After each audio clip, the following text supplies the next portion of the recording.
What?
Okay.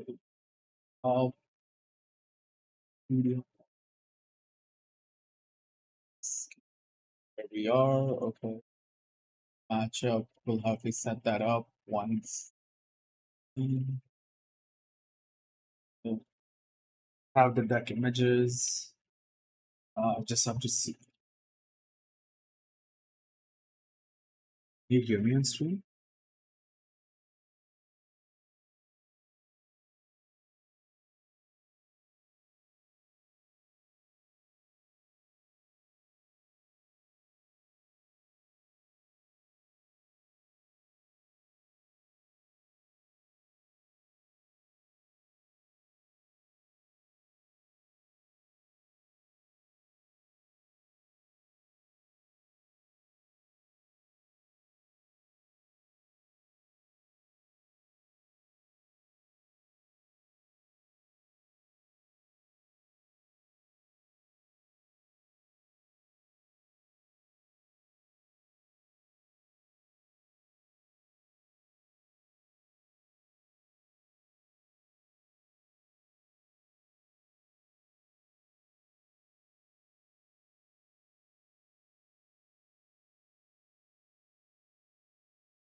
All right, everyone, welcome to Haven Dual Duel Tournament.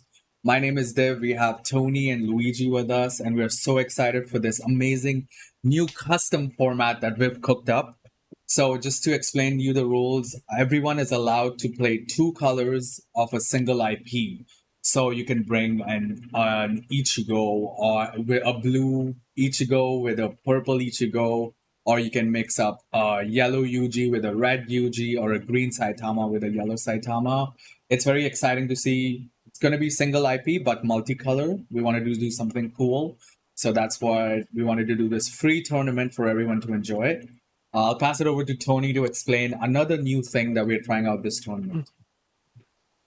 Yes, we are doing another exciting addition that should probably be in the regular game. It's the new Mulligan rule. Instead of just either taking your full hand or getting rid of your entire hand and drawing a new one, you can draw your full hand, take up to 3 cards from that opening hand and put them to the bottom of the deck. Then draw back up to your maximum hand size and shuffle your deck. That's exciting. And then obviously we wanted to showcase a new Mulligan rule just because, a lot of people have talked about Mulligan and we want to showcase to Bandai that maybe, we can change it. But yes, and then Luigi, I'll pass it on over to you.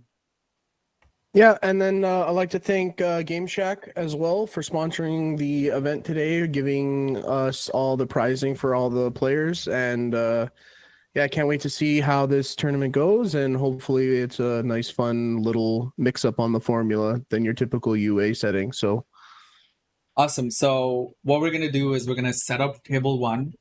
And I'm going to pass it on to Luigi and Tony as your main commentators for the day.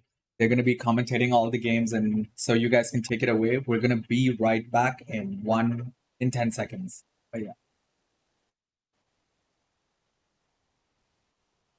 Okay, I'm going to mute myself from now on, and then you guys can start watching the game, okay? Yep. Okay.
First match we have is Bulgy versus Ming. And the players are now setting up their boards, so we'll give us a chance to see the Mulligan rule if they choose to do it. So Bulgy is playing, if I read here correct, a yellow-green one-punch deck. Yep. That is very interesting combination.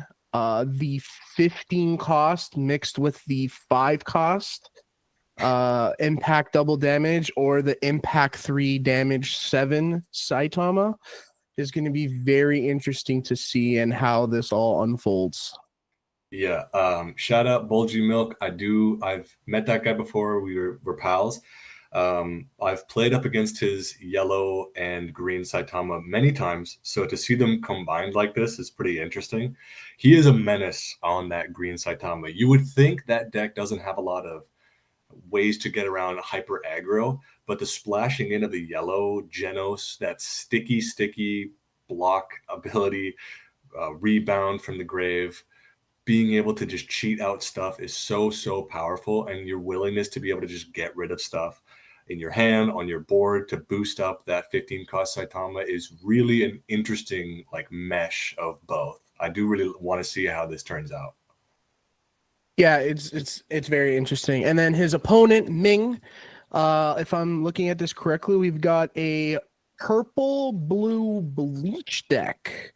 We have Essence of Renji Rush mixed with Essence of the Ichigo Rukia double attack, double swing deck. It's very, very interesting. It looks like there's going to be a lot of rush down on both sides early game, hopefully. But we'll see what happens as the games unfold. I think we're having a little bit of technical difficulties right now. I do want to say I really, really like this Bleach deck because the problem that I had with purple back in the day was I really, really like the Rukia Raid. I do enjoy that card a lot, but there's not very many opportunities to play it. In fact, back in the day, you'd oftentimes just see it being hard played as a 4K body.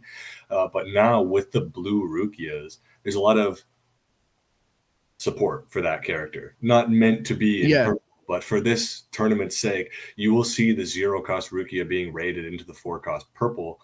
And being able to get that card draw that purple sorely lacked is back in a big way. We didn't get that 0-cost Rukia for purple. We didn't get the Orihime. We didn't get nothing to support it. But here, that 5-cost Ichigo is going to be a killer.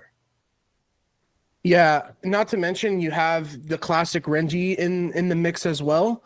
Don't even need to raid it. You could just vanilla play it and you got your double damage on the board by paying that AP. So it gives this deck a lot of early aggro and early aggression, especially if he gets on curve very early. And not to mention that the Renji paired with that attacking Ichigo that minuses everything by 1,000. If you were to raid with that Renji on top of the Ichigo, that's a free pop. You just got to get rid of 4 cards in your sideline, put them into removal. You can you can pop a 3K, no problem. Yep, that's true. But I will say, looking at the deck list, he's not running I think it's called the Gatsukujisho, the one that allows his his Ichigo to double attack. He's not running the raid Ichigo in blue at all.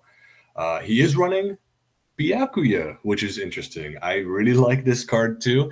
Never managed to get it to work, but maybe with the support blue didn't give purple, but did this tournament, it could actually turn some things around. Yeah, so it's going to be very interesting to see how these players use these decks and kind of merge the two different mechanics, especially with the Saitama. The Genos that reduces the cost of Saitama by I think it's by 1, if I'm not mistaken. It'll be very big. That means that 5-drop Saitama can now be dropped when he's got only 4 energy, so he doesn't have to worry too much about getting on curve to play it. Just Ming is having some internet issues, so he's gonna restart his PC. But yeah. Okay. But no, overall for Union Arena, we have Kenshin coming out. What do you guys feel about the Kenshin decks? How do you guys feel about it? Man, they're gonna be so good. I love the deck. I never watched the show, so forgive me for being a tourist in that aspect. The decks looks really, really, really cool. The ability to push things from the front line to the back, as you know, the only thing I know about Rurouni Kenshin is that he don't kill. He doesn't kill. So every single time he attacks and wins a battle, he's going to push people from the front line to the back line. Oftentimes that will mean exiling something from the back line. You do that enough and you'll just starve them out, right? You just keep swinging. Pushing things to the back, they have to waste their time. Yep. Yeah, talk about a pacifist approach to playing Union, not killing anything, just shoving everything to the back, getting rid of their full board if they have it. Yeah. Well, no, like we have Kenshin and Hunter x Hunter. Luigi, I know you're looking to build something for Volume 2. Tell us a little bit more about that one. Yeah, I'm planning on building the dodgeball deck that's coming out for Hunter, and and also upgrade my specified slot / bomber deck.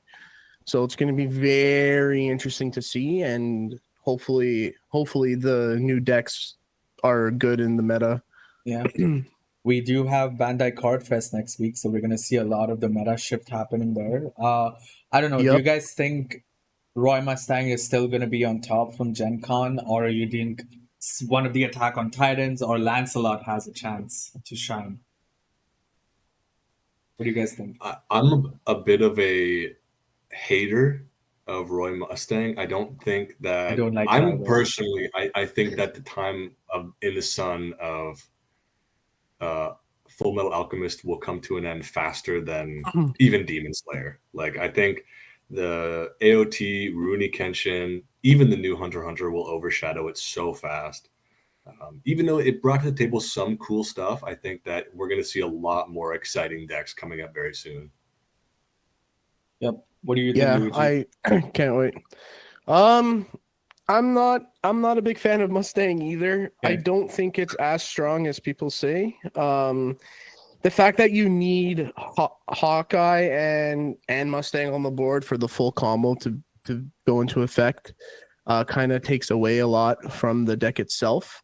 But I have seen what it can do. I have versed it a lot of times, and the potential is there. I just don't think it's as strong as something like Lancelot, which gets two or three new cards to help consistency and help them get their Lancelots on board quicker. But it's going to be very interesting to see at Bandai Card Fest if there's anyone running Mustang with Kenshin coming out. Okay. So we're gonna go into the matchup now. So we're gonna switch over quickly. okay. Luigi, you can tell them to stop playing. Yeah. All right, you guys are good to start playing. Ooh. All right, let's get into the match here. We already have a start from both sides. Right now, it looks like it's a typical blue start. You know, draw. got the two Ichigos and the Renji on board. So we're going back to Bulgy now to see what he's got. He's got his king on board. The yellow cost king is very, very good to have this early in the game because you can sack the card and then you can restand a Saitama. So that'll be good for that yellow 5-cost Saitama that can't restand if it attacks. It gives you a nice 10k blocker on the opponent's turn. Yeah, this is a interesting start. This is a very defensive start. It's a lot of setup. But at any moment, this deck can have the wow factor of not only is it very top heavy with the 15 costs, but at any moment, if he drops down a king raid, you have so many more options to get rid of Saitamas with the yellow splashed in. At any moment, a bomb could just go off. Yep. Nope. Oh, we got a special off the back. Yeah, got one special off. Yep.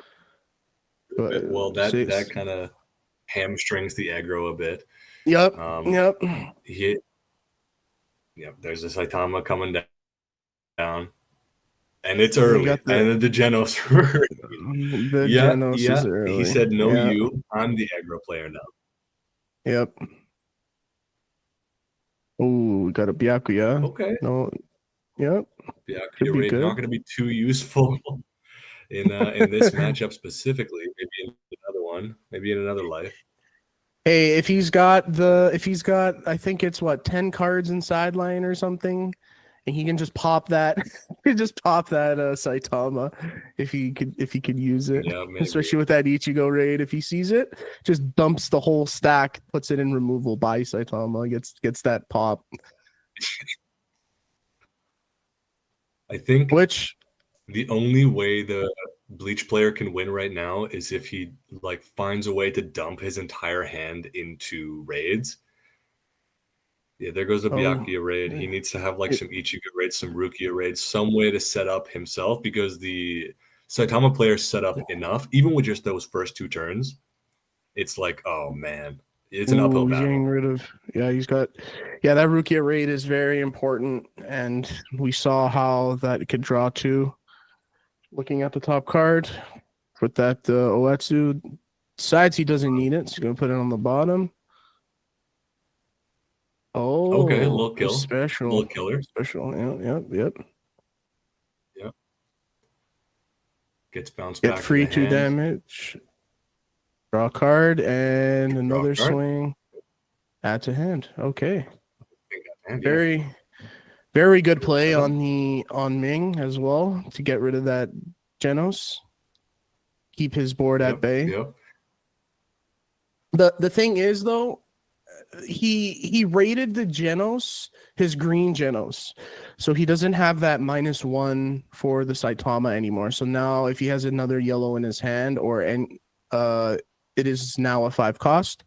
But it looks like he's pushing up a king. Interesting. Okay. Well, what's interesting about this matchup specifically is that he built his deck in such a way where he can play very in a versatile manner depending on who he's up against. Against this deck specifically, Bleach, I think he's going to play a little bit more aggressive. I think he's going to be playing a lot more removal, a lot more low-cost creatures to control the board, and sticky creatures is going to be number one thing. Yep, we got us. Yeah, he's going to want to be a little bit more aggressive in this matchup.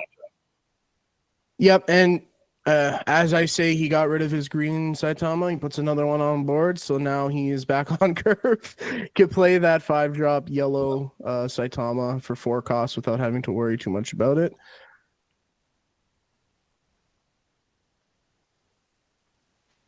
The king can swing? I didn't know that. Yeah, this king can. I think only the green kings can. Oh, okay. Draw. Oh, he's resting. He's He's resting. Okay, yeah, that makes sense Well, too. right. Rest that Byakuya. Yep. Rest the Byakuya. Oh, there's the Ichigo. Yep. Will he pick up the stack and dump it? Yep. Will he do it? Let's see. Don't beat, please. Does he have enough? Dump the whole stack. Oh, okay. Oh no, he kills the 1500. He kills the 1500. Interesting play. I think he wants to be a little more aggressive. Okay. So he used the king ability to rest, and then got that life. Okay. Yep, and you pop the 15. Very, very, very interesting. Yeah, I guess I think he just wants to get as much off the board as possible.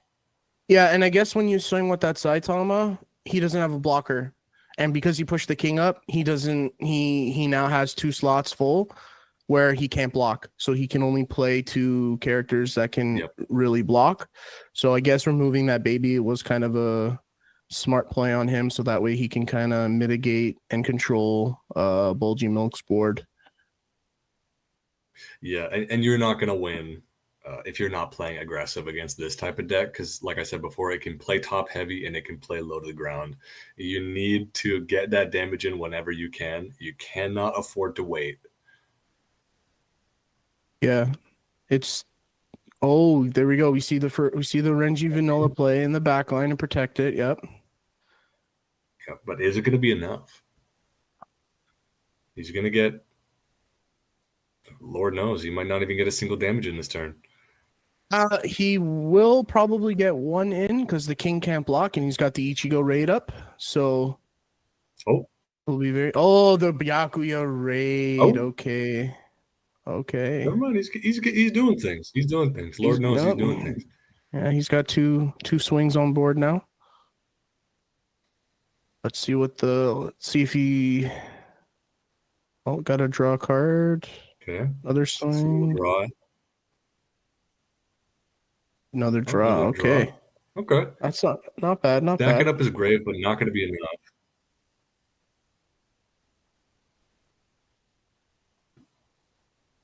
The thing that's interesting about this is he's on curve right now to play that 5-drop, another 5-drop Saitama. But the problem is that when he swings with both of them, he now has no blockers for his turn unless he sacks the king to restand 1 Saitama. So you have to kind of play it smart. Yeah, I think probably as of right now, he sees the Renjis being. Oh, sorry, my internet is kind of wacky too. To No, be no, it's honest, it's okay. raining No here in worries. Canada. Yeah, no worries, no worries. But yeah, you were saying about the Rengies? Yeah, I think as of right now, he's seeing the Rengies staring him dead in the face. He's scared. Okay, Yeah, you yeah, got to be a little bit more defensive.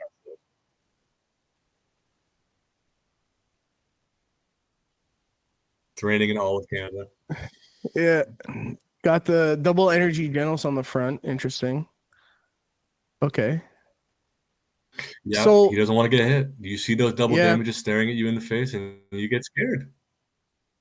Now, if you were playing the purple each bleach deck, would you push the Renji up, play maybe one card in back, and then just give both of them double damage for a board clear, or would you only give the double damage to one and potentially raid something else?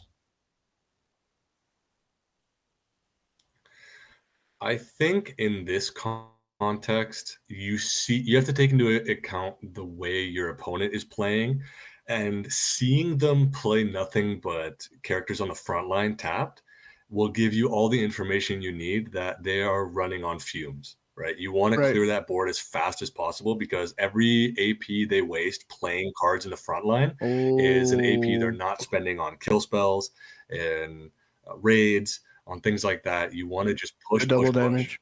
Yep, Yep. there it See, he's goes. doing exactly. God bless him. Yep. Textbook Double. Renji rush. Just Exactly right.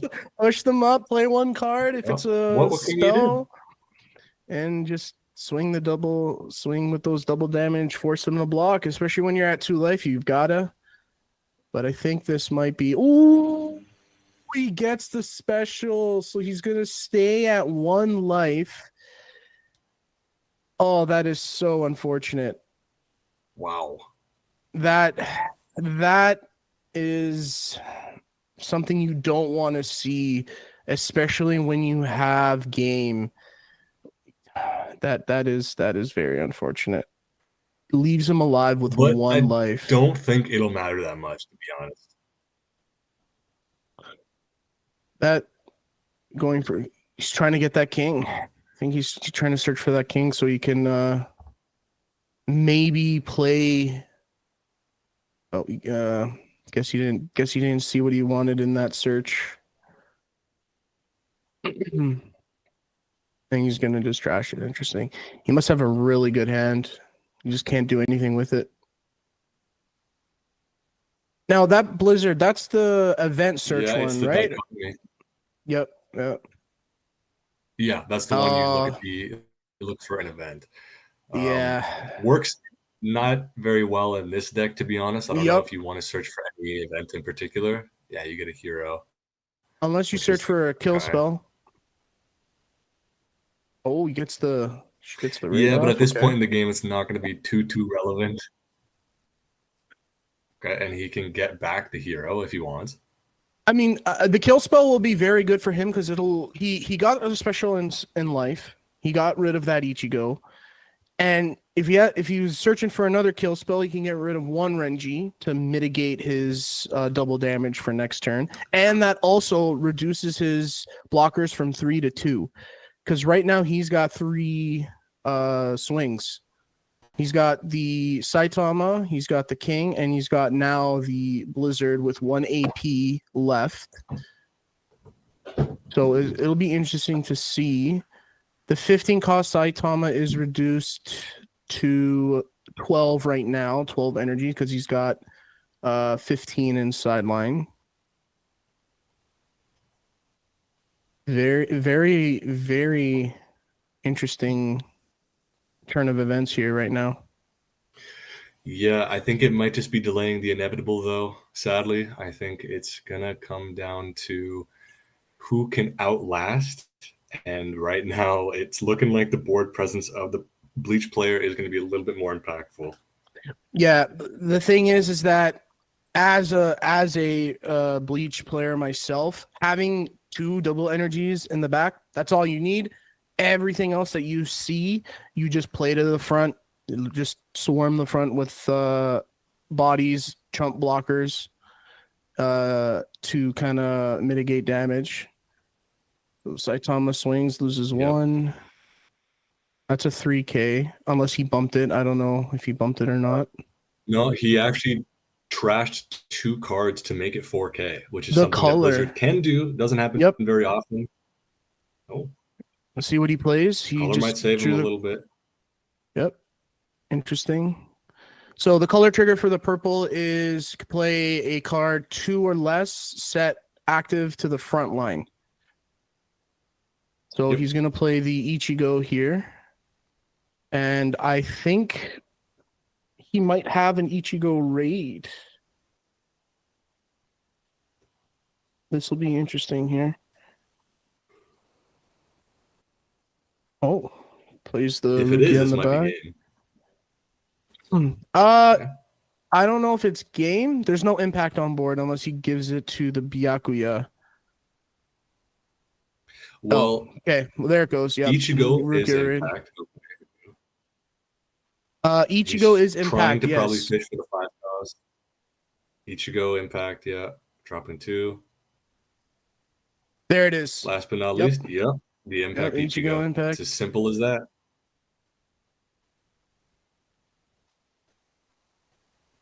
And he's going to activate the Byakuya, Yeah, regardless, he is at 1 life, 3 blockers. This guy's got 4 attacks, 1 impact. 2 impacts. He gave it to the Byakuya. 2 impacts now, yeah. Yep. There it is. Oh, the Saitom. Yeah, that is very close game. It's a very close game. I honestly wasn't expecting it. Oh, he had a final. His left life was a final. Damn. Oh man. It was not meant to be. This was not meant to be. I'm surprised that they were exchanging blows left and right in that game. I was fully expecting the Saitama or Bulgy Milk to kind of overwhelm him with the amount of Saitamas, but I guess he only saw the 1 yellow Saitama the whole game, which is very unfortunate for him, and I guess that's what he was digging for when he played those kings. Yeah, it's interesting because these 2 decks for the One Punch Man seem to complement each other, but in a weird way, they are kind of diametrically opposed. Like, one is a very late game, one is very early or mid game. Depending on the deck you face, you can kind of choose your game plan. But at the end of the day, it's the cards you get, not the cards you want. And he got a lot of cards he did not want. Yeah, it's.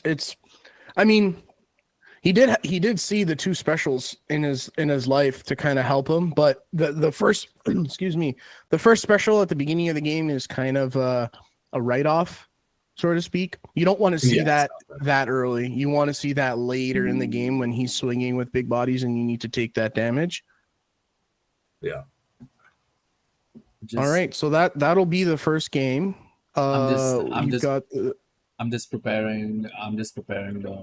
I'm preparing the bracket for the second one. Sure. All right. Sure. So there's going to be a few more rounds. The last round is going to be best of 3. So we're going to have a little bit more of a hopefully we don't break type thing, even though the new Mulligan rules are nice, though. So it led to some closer games. But at the end of the day, it is still what you draw, what you search. And you hope for the best. For those of you that are just tuning in and are wondering, the new Mulligan rule we're using for this specific format for our Dual Duel tournament is you may choose up to 3 cards from your hand, place them at the bottom of your deck, then draw that many cards that you got rid of and reshuffle. So it's very interesting concept that we're adding for this tournament. Hopefully, Bandai can see it. That'll, change the Mulligan rules a little bit. Yeah, I'm pushing round 2 right now. All right, so looks like we're getting ready to start round 2. I think the brackets just got pushed, so we'll see what the decks are. Okay, so It's Ming again against Big Papa. Let's see. yep, we got Ming with Okay. the purple with the Ichigo that we just saw, and then we've also got Big Papa, which I believe he's playing the. Interesting. He's playing Roy Mustang mixed with purple. If I'm looking at the deck list correctly. Sorry, just give me 1 second. I just want to make sure I have the right deck list.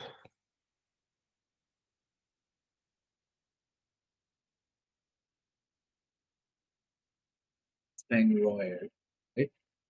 Oh, I think He's playing. No, I think this match we're seeing a Mirror-ish. mirror-ish matchup. Yeah, if I'm looking at the deck list correctly. Yeah, this is actually a mirror match between. It looks like two very similar. I think these are the same decks. Like honestly. Oh no, this one is different. This one is running. Big Papa is running the Ichigo 4-cost blue raid.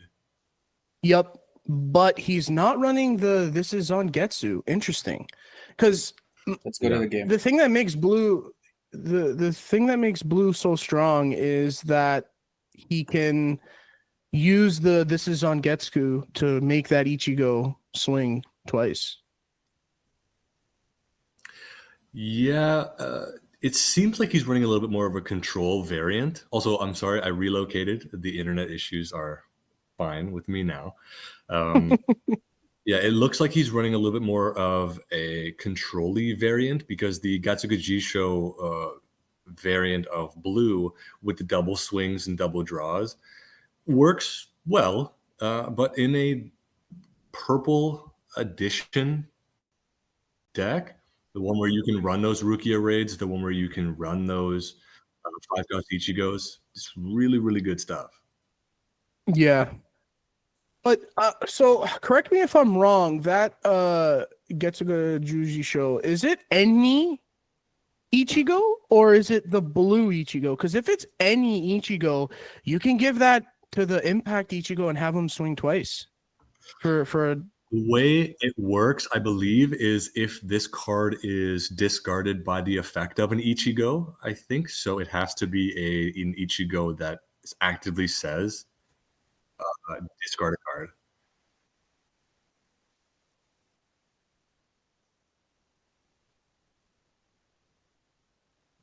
Yeah. Okay, so you can give it to I'm reading the card here. So yeah, so if the card gets sidelined by a Ichigo effect, you may give an Ichigo double attack. So you could give the double attack to the Impact Ichigo to make it swing twice. Yep. For a double impact turn. Wow. Okay, interesting. Unfortunately, and I think the match is getting underway. That may be a little bit inconsistent, considering that the Ichigos discard by their own effects, and Gatsuga Jisho, it's kind of meant to be played in tandem with each other. Like you're supposed to discard with that Ichigo effect that you're going to give the double attack to. If you are going to do it to a purple one, you will need a blue card or even a draw pitch to activate that. So I think they've kind of omitted that from their decks. All right, you guys can go ahead and start. All right, we'll switch over to the match right now. They're gonna start off. I think we've got Ming on the bottom, and then we got Big Papa on the top. So shout out Big Papa. Typical start for both, for a purple rush and a blue deck. Ooh, interesting. Trashes the Impact Ichigo early. That's when someone does that, you know their hand is good. Yeah. When you see someone sideline a raid, they either have a really good hand or they don't want to hold on to that raid because they can't play anything for a couple turns. Yeah, So, it's either the best hand ever or the most or the abysmal worst hand you've ever seen. Yeah, exactly. Yeah. There we go. We got the 2 and Early swing aggro. into Let's life. get Early that name. aggro. Yep. See what we got here. First life.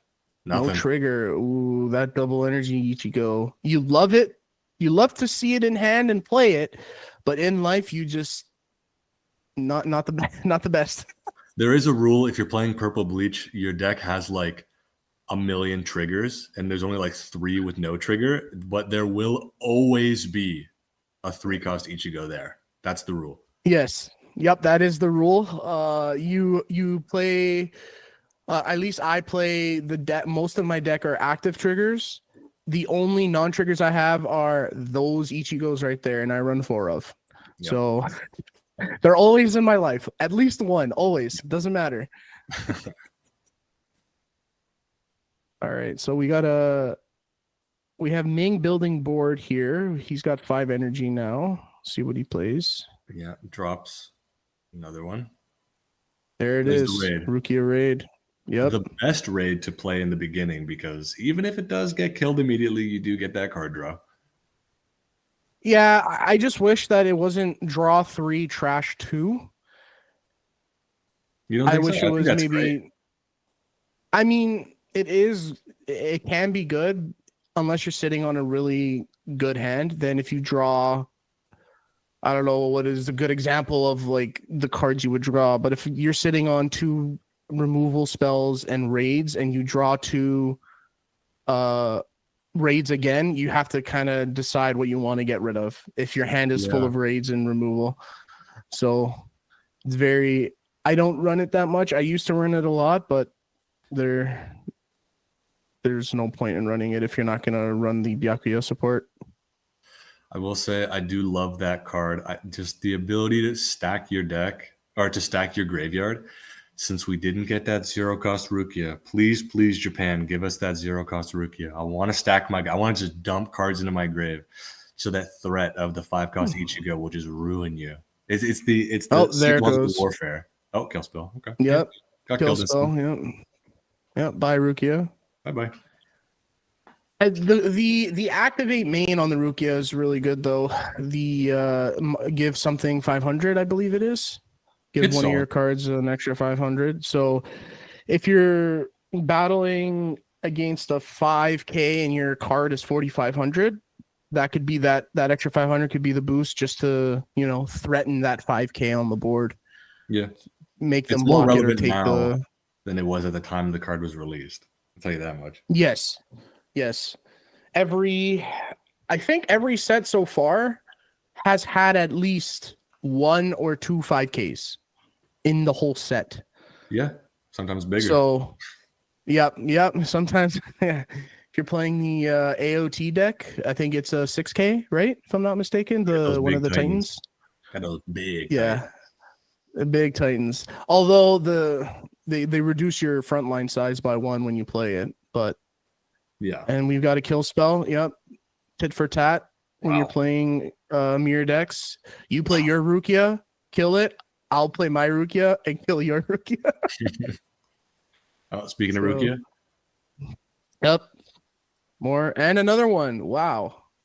I think I don't know if anybody likes playing mirror matches, but I think some of the worst experiences I've had playing a mirror match was like purple and blue bleach versus themselves, where feels like such a race. You're like scrambling to get the most things on the board as possible before your opponent just kills everything, which they will, because these decks have a lot of control. It's so scary. I mean, I like when I verse another purple deck because I know what the cards do and you can kind of predict what they might play. And usually, like, I would say maybe like 60% of the time, you can kind of play out your opponent's hand in your mind fully. And then you could be like, okay, perfect. You did this exactly what I thought you were going to do. Now I can react and make a better play to counter what you just did to get myself ahead. Because it is just a tug of war when you're doing a mirror match. It's a bloodbath. It is. It can be either a chicken game or a race to the finish line. Usually it's a race with these decks. It's like, oh, you played your 4K? Okay, well, I'll clear the board. Oh, you cleared the board? Yep. I'll clear your board. I'll clear your board. Yeah, exactly. The only other mirror match where I think it's a game of chicken is Gawain. Yeah. Gawain is a game of chicken. You're pretty much waiting for the other person to play their Gawains, so then you can in turn respond with your Gawain to kill their Gawain and hopefully remove the board. So it gives the Renji double damage. This could be a lot. Oh. This could be a lot here. Yep. Got another. He's going to take that one. Ooh, the active. Ooh, Okay. We'll save him. Save himself a little bit of damage.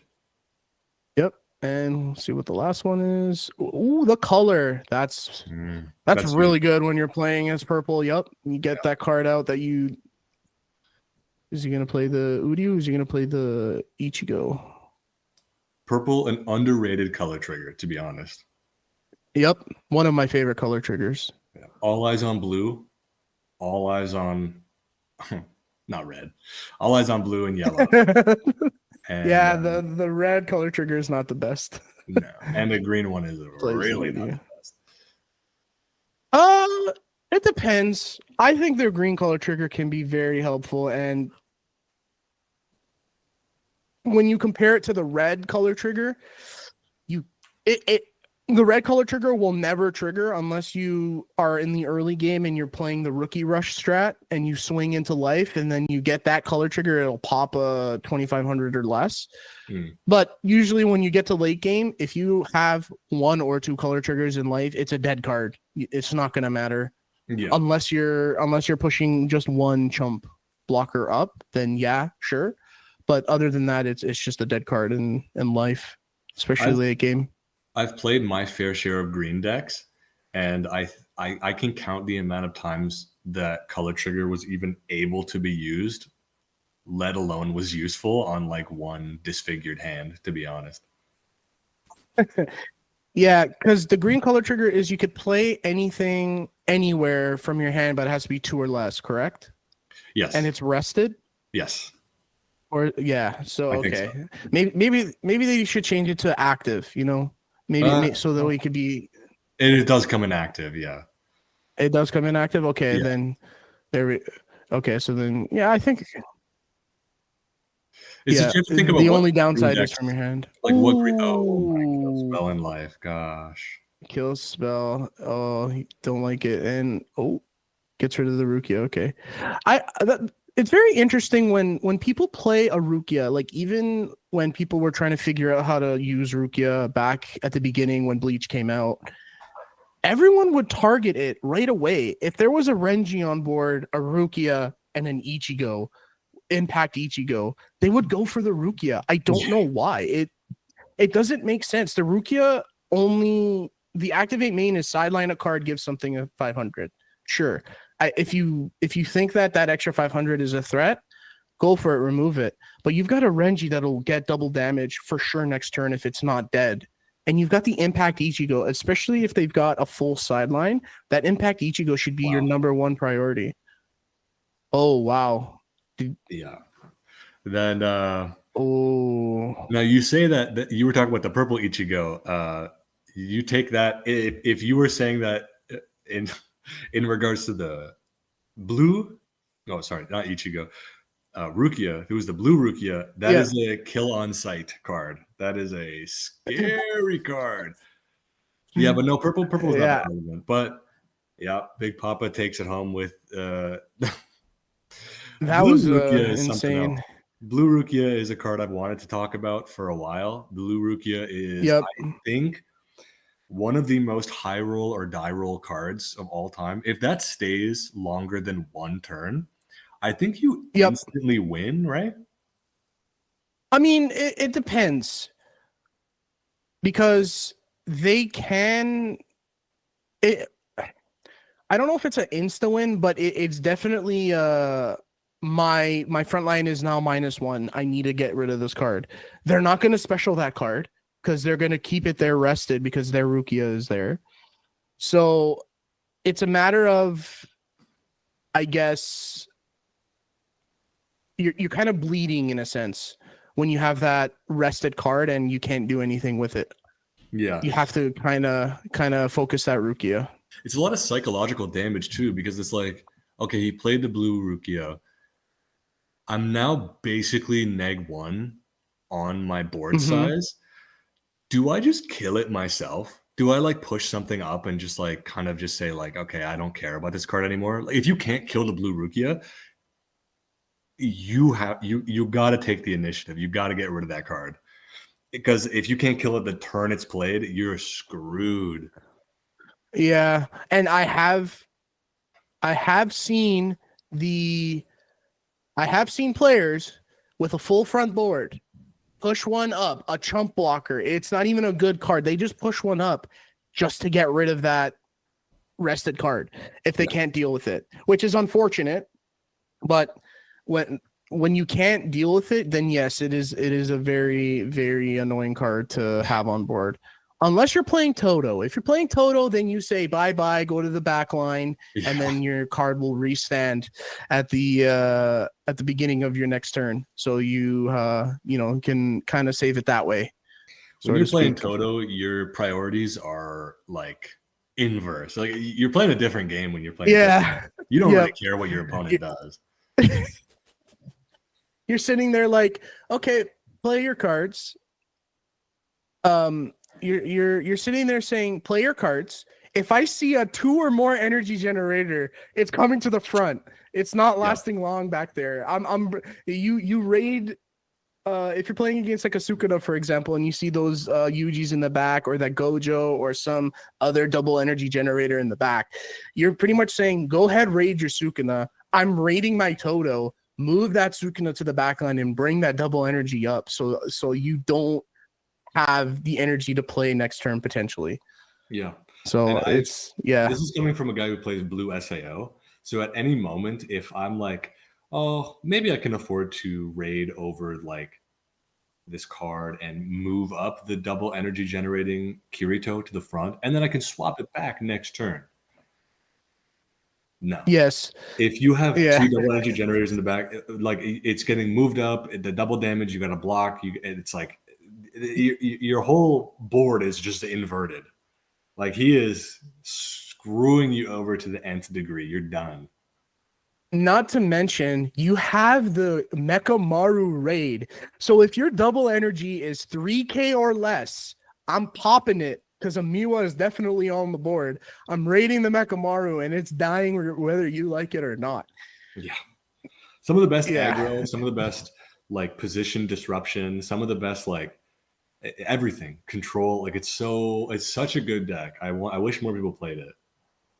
Yeah, and that's why I'm very interested in this Kenshin deck that's coming out.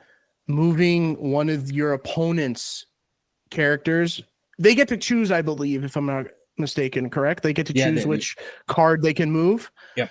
So it's not like a Toto card where you get to choose. It's a psychological thing that, like, okay, I swung. Now you have to choose how to screw yourself over. So I'm very, very excited to see how that deck fully plays out and the full capabilities of that deck. And I really want to see that deck go up against a Toto. I think that match is going to probably be the best match I think a lot of people will see, just because of the fact that because they're both moving and swapping their front line and back line. Oh man, I just cannot wait. I can't wait for something like that. Yeah, and once again, it's holding true. If you want to play the new set, play the main character. Red Rurouni Kenshin. I think the starter deck is that color as well. Yes, I believe so. Pick them up. You know what? I'm guaranteeing it. I think Red Rurouni Kenshin is going to be amazing. Please play that deck.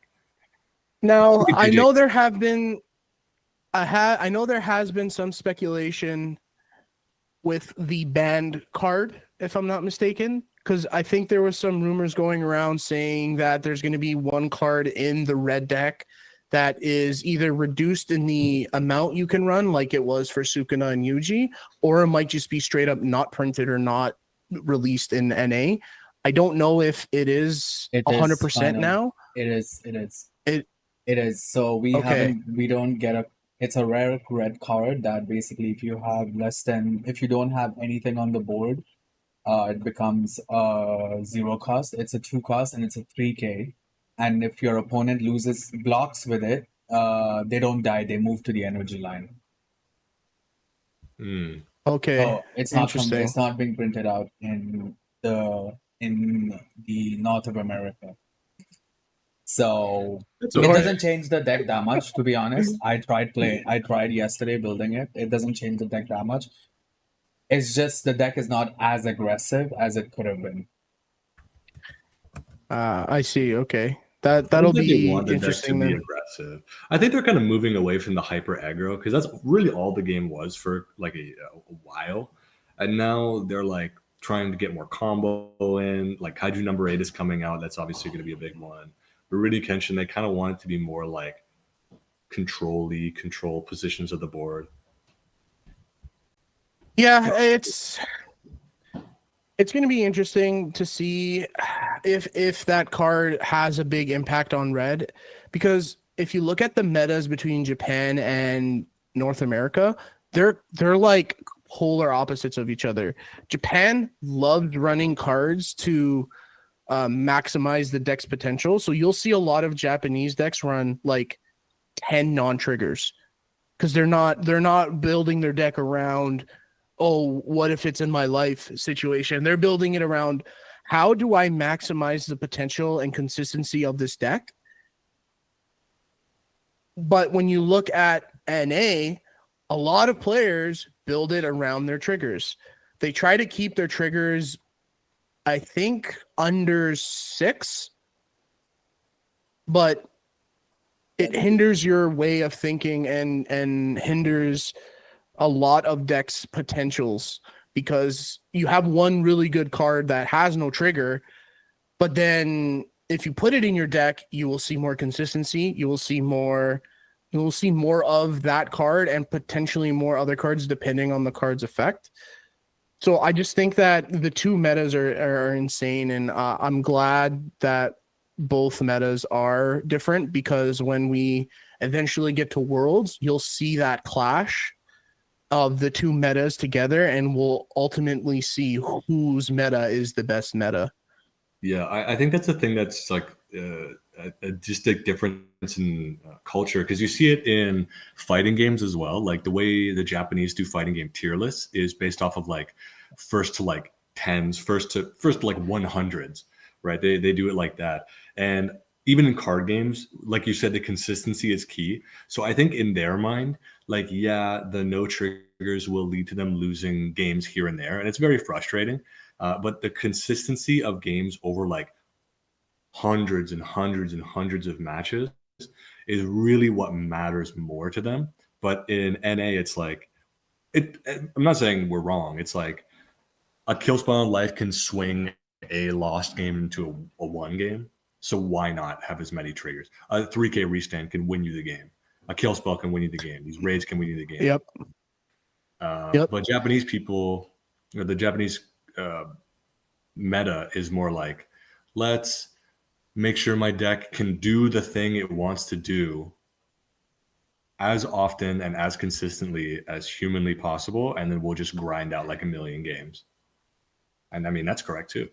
And even I would probably agree with them, to be honest. Like you said, like the consistency is more important than like, oh, dude, kill spell. Yeah, exactly. I have had that mindset going forward, not really caring so much about the actives and the triggers in my deck.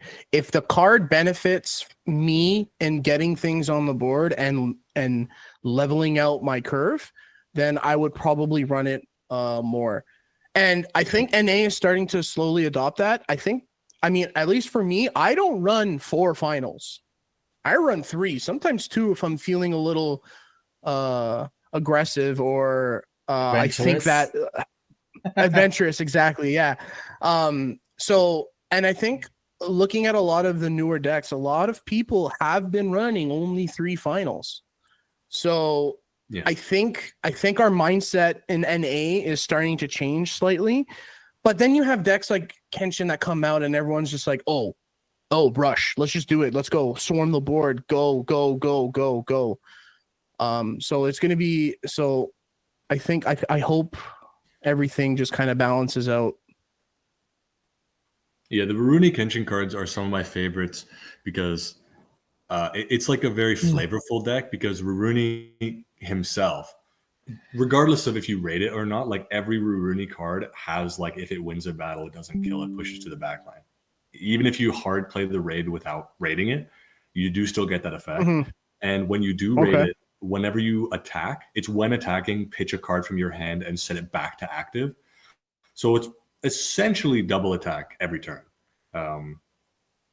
So they're printing a lot more cards that are self-sustaining that don't require you to kind of have that like, okay, when I build a deck, I want to have a deck that kills you in 5 seconds. Like, you're like, okay, when it's time to rush, you get Rurouni out on the board, right? You actually want to draw more and get that consistency and then push for damage or force them in a position to where they kind of have to forego all of their back line to save their front line, or even just like ignore it and hope they don't die. Like it's very cool the way they're doing it now. Kaiju number 8 too. Yeah, and Div, if you want to add on this, I think the new Levi deck with the AP manipulation and mechanic is going to be is by far the most interesting mechanic I've seen come out of this game. Okay. What are your thoughts on that? I love it. It's so cool. And it really differentiates between a player who's paying attention, not just yourself, but your opponent, and a player who's not paying attention. Because you're usually in a game of Union Arena, yes, you are managing your AP for the main phase, right? But in this, you're managing your AP for your attack phase too. So you got to play very smart, very meticulously. One small combo break, and you can get the full potential during your attack phase. Because resting your resting your action points during your attack phase is something so unique, and that's why I love that deck. Even it might not be top tier right now before Volume 2, I just think it's such a cool deck to play. Yeah, the more things you can do with your action points, the better, rather than just like the game being flood the board as much as you can and then go to attack. Using your AP as a resource for everything is a really, really cool idea. It's interesting too because are we going to round we're 3? gonna switch over to the game, but you guys can keep talking. Okay, yeah.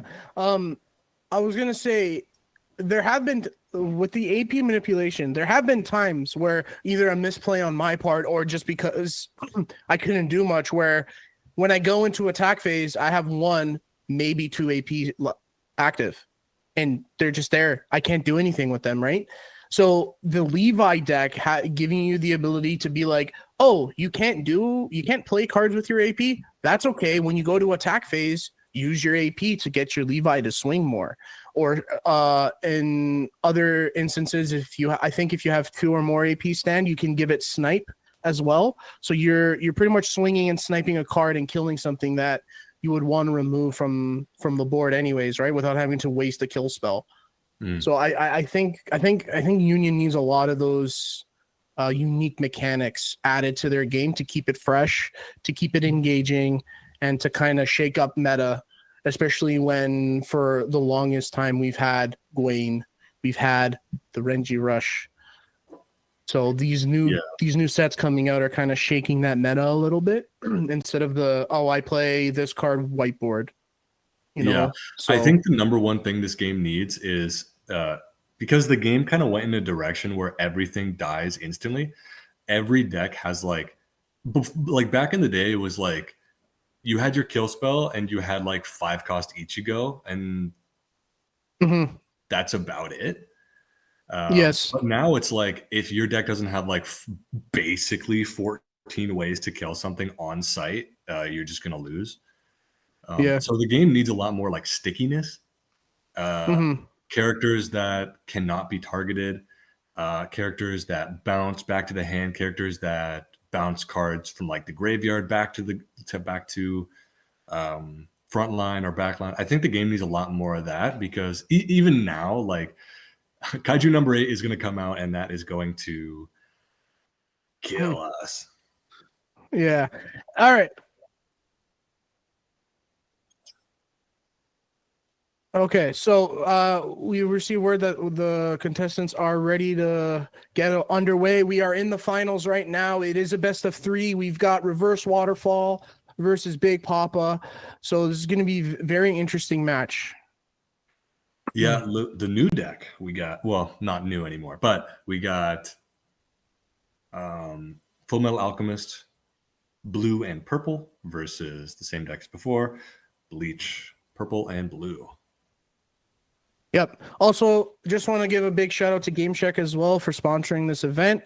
They are providing all the prizing and everything for our winners here today in this Dual Duel Haven tournament. So big shout out to them as well. Yeah, God bless. Thank you very much. Check them out. Yes, sir. So I've played both I haven't really played the Mustang, but I have played the purple. I don't know, is it a homunculi deck? Because I know there's 2 versions. Yeah, there's it's purple homunculus. Yeah, so I'm kind of, it's kind of if you've watched the anime, this is kind of an interesting mash of decks together because you have Mustang and then you also have Lust in the same deck sharing. Well, I don't know if I want to spoil it in case you haven't seen it, because I think the build up to what happens between the 2 characters Great show. is very, very worth it and very, very good. So I don't want to spoil it. So if you haven't seen Full Metal, go see it. It's a very good anime. Very good anime. Yeah, after you check out our sponsor, go check out Full Metal Alchemist Brotherhood. Great show. Yes. So we've got a board state from both. They both have pretty much similar board states. They both got 5 energy. They both have pieces on the board they want. You got the Mustang and the Hawkeye on Reverse's side, and then you have the Ichigos and the Rukias on Big Papa's side. Did you happen to see what he dropped from his hand, my man? Yeah, I saw that. He dropped the blue Ichigo. Yeah, blue. He must have an insane hand. Yeah, I was literally about to say, I think both players are being pretty chill right now. And then that happened, and then he raided, and I'm pretty certain, like, based on that play, if I was Reverse Waterfall, I'd be sweating. Yeah, I mean, he got the Rukia very early, so that Kimberly is now rested for the remainder of its existence as long as Rukia is on board. So. Oh, yeah. Oh, true. Okay. I missed. Yeah, I misread the Rukia card. It's only if you have a 2 AP cost on your front line is when it's a permanent stun. So I guess next turn that Kimberly is going to be back up. That's interesting you say that because I didn't know that either, and I definitely got cheated out of a few wins. I mean, yeah, I guess that's what happened. I mean, I guess that's why a lot of people say that we play card games, but we don't read the cards. You know, us card players don't actually read. Yeah, I play Yu-Gi-Oh! I can count the amount of cards I read from my opponent playing them on like one hand. I'm just like, okay, I trust whatever you say. They could just make something up. Yeah.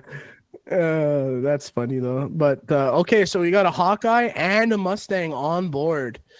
Okay. Well, what do you think? What do you think is going through Big Papa's head right now, seeing those 2 cards on board this early? I think Big Papa, based on what he got rid of, I think he's gonna get rid of those 2 cards very quickly. Yeah, I mean the Those Mustang's are, effect is those cards are scary, yeah, but not that yeah. scary.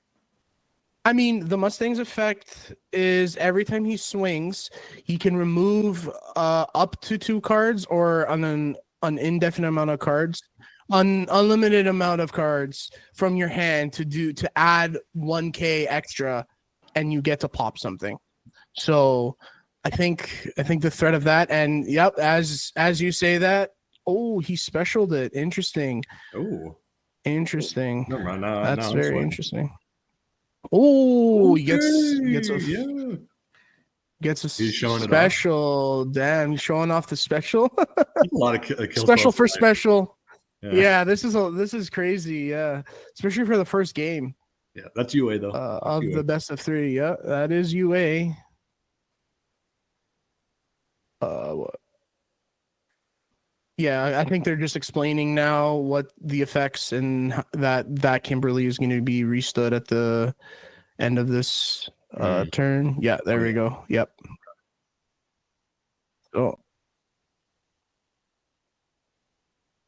So the interesting thing too as well with the way our rule structure is, you're only allowed to run 2 of each SR in the deck. So if you want to run you have to run 2 Mustangs, 2 Hawkeyes, I guess 2 Lusts and 2 Bradleys if you wanted to run Bradley in this deck as well. So we just saw 2 Hawkeyes disappear. So now he has no more Hawkeyes left in the deck. Luckily, Roy is pretty self-sufficient, but against this board, you're gonna find out what's really. I mean, he's removing it with that Ichigo. Bye, Mustang. It was nice knowing you. That's both Hawkeyes and a Mustang One gone, Mustang. and I'm pretty sure the deck is bricked now. Like, can he come back from this? I mean, looking at his deck list here, he does have a Lust, and he also has Kimblee as well. Yeah, he has those raids, and he's also got. Oh no, he doesn't. Oh no, yeah, he just has those 3 raids. Ooh. That. Oh man, and his second Roy is now. Yeah, there it goes. Gone. There it is. Not much you can come back with. You're at 1 life. That is unfortunate, but this is why I say that the Mustang deck is not the best deck. Yeah, too many moving parts. Because it'll just get removed. If you get a cog in the machine, gets a little nag, it's over. Okay, so what do you think is going through Reverse's head now? Now that he saw 2 Hawkeyes go away, and now he saw his other Mustang go, and now he has 1 Mustang in hand. What do you think is going through his head? I think he's waiting. I think he's waiting. He's waiting. Lust. I think he's probably thinking, okay, do I scoop? And the second thing I would think is, okay, can the Lust save me? Because it can return a base card when sidelined. Can't return a raid. What does Kimberly do? I've never even seen this guy. I don't even. So if I remember correctly, because I did play the Kimberly deck, it's the when played is choose up to 1 character with 3,000 or less BP on your opponent's front line and sideline it. Then the activate main is once per turn, place 1 Philosopher's Stone card from your sideline into your removal area. If you do, this card gains impact. So it's you need to be running Philosopher's Stone, and based on the deck list I am looking at, he's running 2 Philosopher's Stone. It's the AP restand. So everybody gonna have it, but yeah, I don't think those cards are going to be helpful here. Great. Yeah, I mean, he did clear board. That's good for him. He has babies on board now, so he doesn't have that big Ichigo to deal with. He still has his Mustang up. Yeah. Very good play here by Reverse, managing board and making sure he's got enough blockers for next turn, which I think judged off Yeah, I mean, what's he's the at end? 1 life. Yeah, Yeah, you're at he's one at 1 life. life. You don't really have any big bodies Um, left. You're kind of the just running on fumes. the thing is he did sideline Impact Ichigo, so that's 1 down from his Oh, whole deck. okay. So this is going to be very interesting to see if he can draw into the Ichigo. Yeah, just let him go. They're We gotta let yeah, him they're go. just they're discussing right now, I guess, counting cards here, making sure. Oh, is he activating it? He is. So that will be 1 card removed. Now the playing field, yeah. Oh, there's Yep, yeah, got he's enough got the bombs. 3. He's got He's plenty of gonna bombs remove the left. fitting. Yep, and I think that's game here. That's game 1 going to the Ichigo player. Yep. And he's activating that Ichigo, and he is, I believe, let me quickly check that Ichigo's effect. Yeah. So that's death. That's He super death. activated the main 4Ks can't block. Yep, and that's game 1 going to Big Papa. So that's very interesting. Very interesting game. I'm glad that it was. I'm glad that it was a bloodbath. People they're exchanging blows. So this is going to be interesting. So with that being said, what do you think is going to go through Reverse's head going into game 2 here? Do you think he's got to change the way he plays this deck, or do you think he's just going to be like, I need to just rush him down as quickly as possible? Well, it's one of those things because it's like with a deck like blue, because the deck is purple and blue, but it's mainly blue, right? Like the purple raid cards are only there to facilitate blue actually doing what it wants to do. It gives you the Hawkeye babies. It gives you the Roy Mustang babies. But in that matchup, he didn't even need the purple cards at all, right? Right. When he plays the deck, ideally, you'd hopefully bait out as many kill spells and raid 5 Ichigos as humanly possible. But realistically, how do you achieve that in such a way where by the end of the baiting process, you're not dead? Yep. I think that when you play a mash deck like this, you kind of have to lean into what color you want to maximize in terms of how you play the game. I think if you want to go into this game saying, I need my Mustangs and my Hawkeyes and they're going to win me the game. So if I see lusts or anything else, I just treat them as vanilla 4Ks. Yeah. Because the one big issue with running a mash deck like this is, one, obviously consistency is not there because they're 2 different colors and they don't normally have the same synergies. Yeah. But it goes to the early JJK days with the Nanami Sukuna. They're technically both different styles of play. So whenever you play that specific deck, you kind of want to lean more either towards Sukuna or you want to lean more towards Nanami. Yeah, and I was a Sukuna purist for a really long time. I was never a super duper big fan of the Nanami sprinkle, considering I didn't like a lot. I didn't like the color trigger you had to run. Right. I only liked the raid. So I was like, is it better than the 5-cost Sukuna? It is maybe, but then they released a lot more support for Nanami, and I think it's very, very good now. With this deck, I think the way I figured it out, I think if I was the Roy Mustang player, or I guess the Full Metal Alchemist player, I would try to play as many purple raids as just bodies as humanly possible and see if you can bait out some kill spells, because that's your only lifeline, right? You want to be like, oh, he used a kill spell. Okay, the likelihood of him having another one is very low. But yeah, at any moment he could just drop a bomb and destroy your life.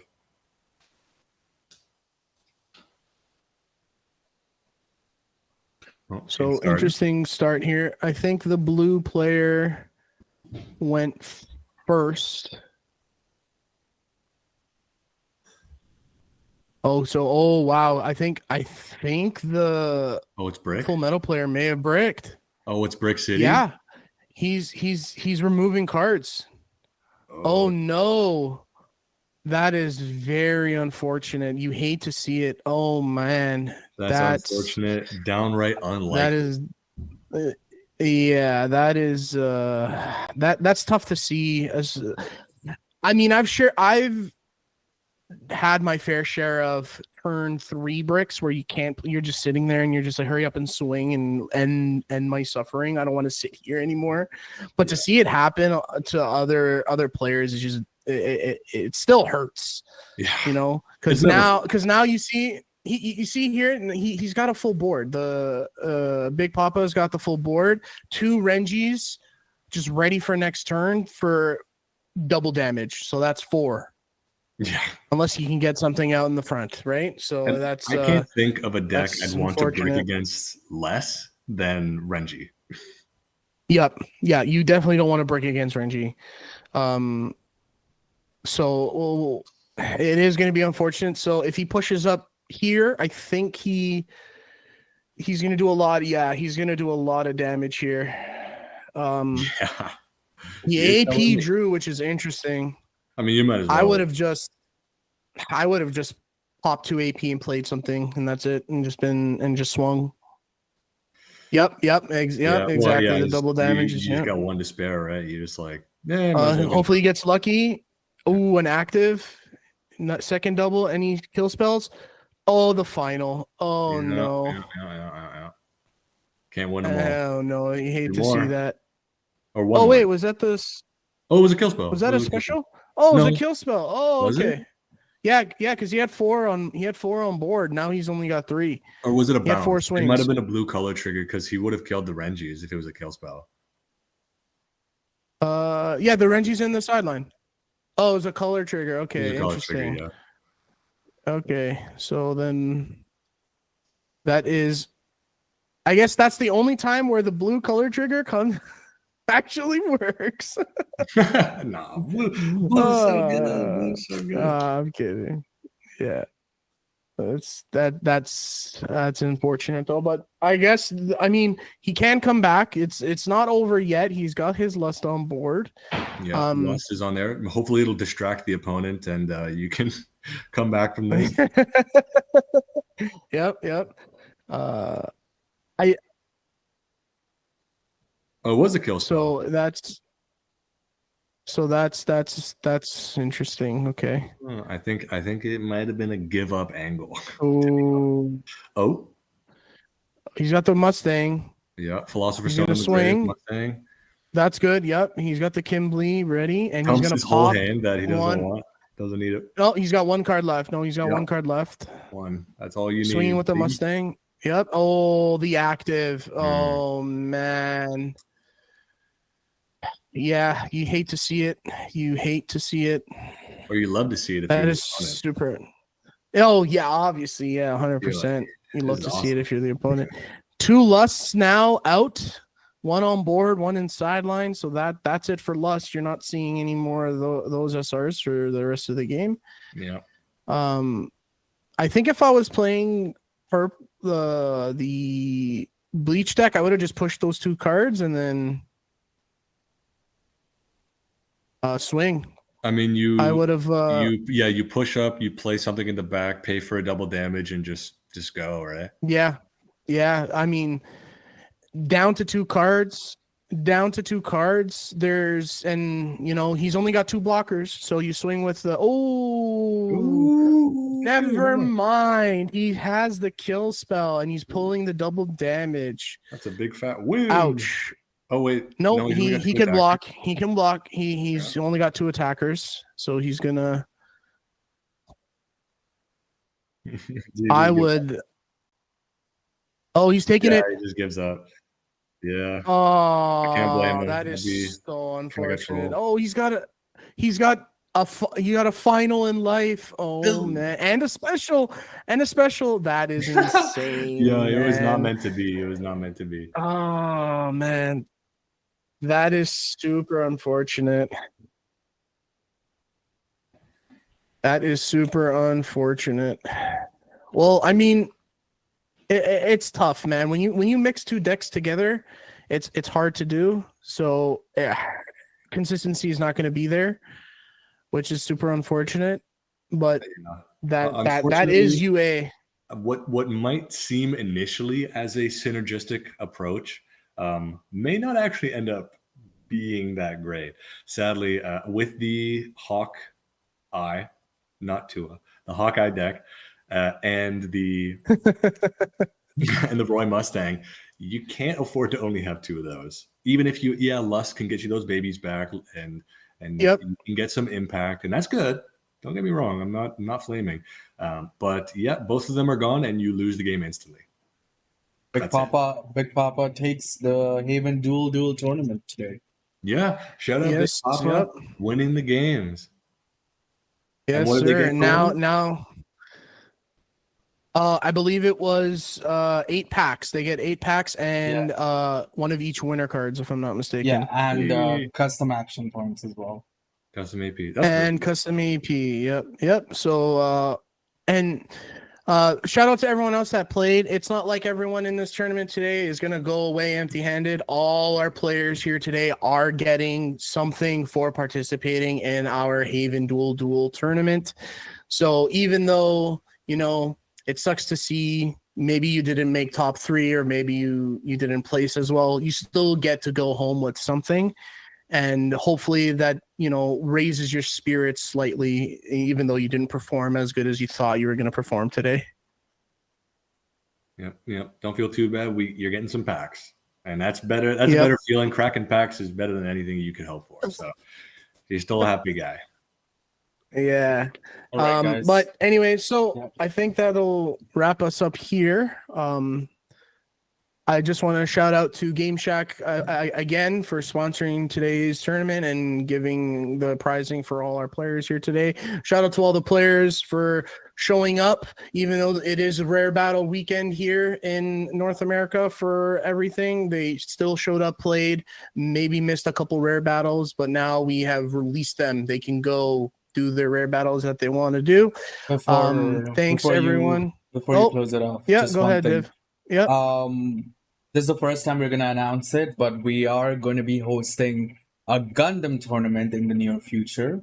So we finally secured some prizing. So we're going to be doing Gundam tournaments soon. So stay tuned for our Discord. Links are, if you're on YouTube, they're right about here in this corner. And if you're on Twitch, in the description. Yeah, they're in the panel below. But yeah.